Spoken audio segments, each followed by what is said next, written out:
Hi students, welcome to another video of Smartly Learn. In this video, let's find the solution for the questions in exercise 2.1.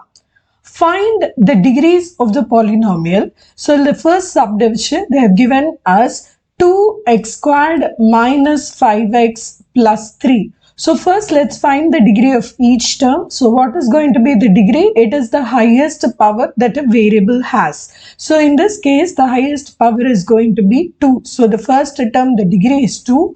In the second case, the degree is 1. For a constant, you can look at it like x power 0. So the degree is going to be 0.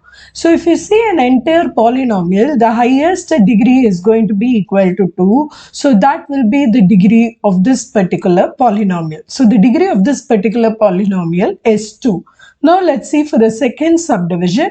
The first term has a degree 3 because it is y cube. The second term is 2y, so its degree is going to be 1. For a constant, its degree is 0. So the highest power of degrees in this expression is 3. So the degree of this particular polynomial is 3. Now for the third one, this is just a constant. Remember, the degree of a constant is 0. So the degree of this particular expression is 0. Now for the fourth one, the first term's degree is 1. The second term's degree is 0. So the degree of this entire expression is 1. Now they've asked us to write polynomials in the second questions of degree 1, 2 and 3. So you can write any random polynomial of your wish. So for the degree 1 polynomial, write a linear equation, say for example 4x plus 3. So this is going to be a polynomial of degree 1. So now for the one that is with degree 2, you can simply write 3x squared, even this has a degree 2, or you can fill this up with more terms like 3x plus 10, etc.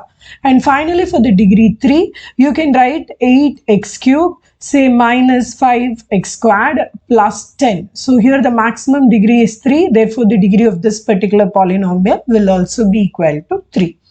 Now in the third question, they're asking what are the coefficients of x squared and x cubed term.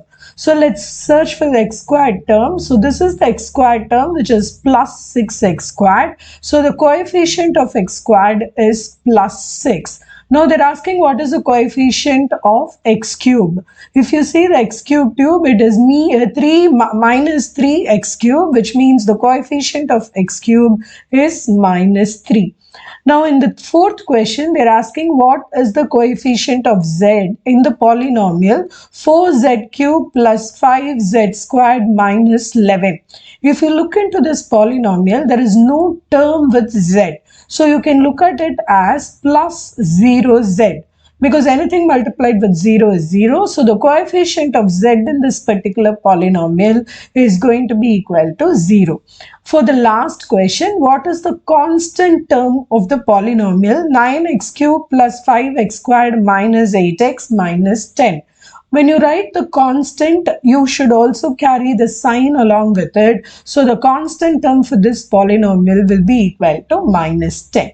In the next video, we will find solutions for questions in exercise 2.2. See you in the next video. Bye.